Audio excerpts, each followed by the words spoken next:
عورتیں اگر اپنے خامند کے ساتھ باہر جانا چاہتی ہیں تو کسی پارک میں جانا یا کسی ایسی جگہ پر جہاں پر عام مجمع نہ ہو وہ بالکل ٹھیک ہے، مگر گھر کی بجائے چلو پیزا ہٹ پہ جا کے کھانا کھا کے آتے ہیں، اچھا ہنی آج جا کے ہم KFC پہ کھانا کھاتے ہیں، یہ جو مصیبت ہے نا اور زندگی کی ترتیب ہے، یہ بہت ہی زیادہ انسان کے لیے نقصان دہ ہے۔ یا تو شیطان بیوی کو کسی گناہ میں پھنسانے میں کامیاب ہو جاتا ہے یا خامند کو کسی گناہ میں پھنسانے میں کامیاب ہو جاتا ہے۔ تو اس لیے پبلک پلیسز کے اوپر گھومنے پھرنے کی عادت ڈالنا یہ عام طور پر جھگڑوں کا سبب بنتا ہے۔ یاد رکھیں، اچھی زندگی گزارنے کے لیے اگر خامند کو گھر میں ہی گرم چولہا مل جائے اور گرم دل مل جائے تو اس کے سوا اس کو تیسری کوئی چیز نہیں چاہیے ہوتی۔ آپ گھر میں ہی اس کو اچھے کھانے بنا کر دے دیں اور گھر میں ہی اس کو اپنے دل کی گرمی کا احساس دلا دیں کہ آپ کتنی محبت کرتی ہیں، تو پھر خامند کو باہر گھومنے کی کیا ضرورت ہے؟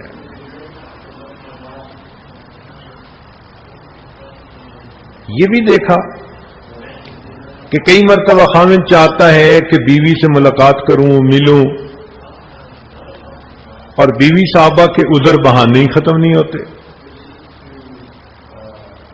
نہیں نہ یہ ہے اور وہ ہے اور فلاں ہے، اور یہ چیز غصے کا سبب، یہ چیز جھگڑے کا سبب بنتی ہے۔ خامند غصے میں ہو تو اس کو بھی عقل مندی سے ڈیل کرنا چاہیے۔ خامند پر جب شہوت کا بھوت سوار ہو تو اس کے ساتھ بھی عقل مندی کا معاملہ کرنا چاہیے۔ جیسے بھی ہو اس کے اس نشے کو اتارو۔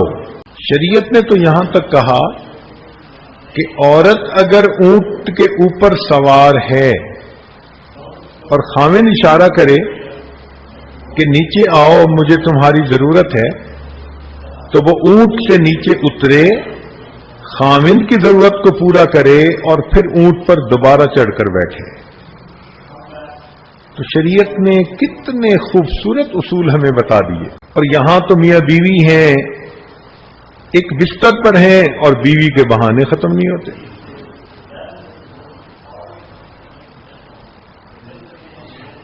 ایک اور چیز جو جھگڑے کا سبب بنتی ہے وہ یہ کہ خامند کبھی کبھی کام کی وجہ سے، دفتر کی وجہ سے، دین کے کام کی وجہ سے یا دوستوں کی وجہ سے گھر دیر سے آتا ہے، تو خامند کے گھر دیر سے آنے پر یہ شک دل میں رکھ لینا کہ باہر اس کا کسی کے ساتھ کوئی تعلق ہے، یہ انتہائی نقصان دہ بات ہے۔ جب بیوی خامند کو کسی ایسے گناہ کا طعنہ دے جو اس نے نہیں کیا تو اس پر خامند کا ری ایکشن ایک مرد ہونے کے ناطے ہمیشہ بہت زیادہ ہوتا ہے۔ کیا بیوی الزام برداشت کر سکتی ہے کہ خامند اس کو کہے کہ تمہارا کسی غیر کے ساتھ تعلق ہے؟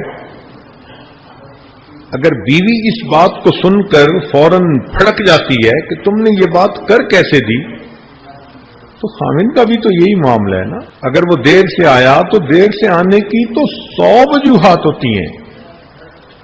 چلو وہ دوستوں کے ساتھ بیٹھ کے گپیں مارتا رہا، کھاتا پیتا رہا، یا دفتر میں دیر لگ گئی، یا کسی دین کے کام میں مسجد ہی میں چلو بیٹھا رہا، تو دیر سے آنے کی تو بہت وجوہات ہوتی ہیں۔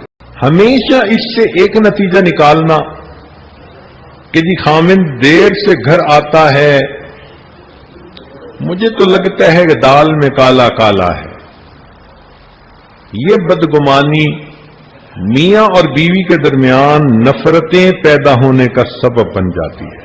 لہذا بغیر کسی ٹھوس شواہد کے خامن کے اوپر بدگمانی مت کریں.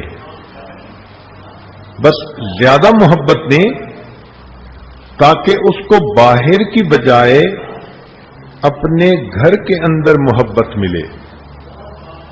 اگر گھر میں آپ جھگڑا کرنے کی عادی بن گئیں، ضد کرنے کی عادی بن گئیں، اور صبح آپ نے خاوند کا نہ ناشتہ تیار کیا نہ کپڑے دیے، اور خود ہی اس نے اٹھ کر اپنے کپڑے لیے اور پہنے اور اس طرح گھر سے بھوکا چلا گیا، تو ایسا پریشان حال خاوند جب دفتر میں جائے گا اور وہاں دفتر میں کام کرنے والی کوئی بے پردہ لڑکی اس کو دیکھ کر یہ لفظ کہہ دے گی نا، سر آج آپ بڑے پریشان نظر آتے ہیں، تو بس یہ ایک فکرہ خاوند کے دل کو اس کی طرف متوجہ کر کے رکھ دے گا. بس پھر دفتر میں اس کا افیئر شروع ہو جائے گا. آپ اس کو گھر سے پریشان مت بھیجیں. اللہ تعالیٰ نے قرآن مجید میں فرمایا لِتَسْكُنُوا إِلَيْهَا، تاکہ خامن تم سے سکون پائے. جب آپ نے بغیر سکون کے اس کو گھر سے بھیج دیا تو بنیادی غلطی تو آپ نے کی.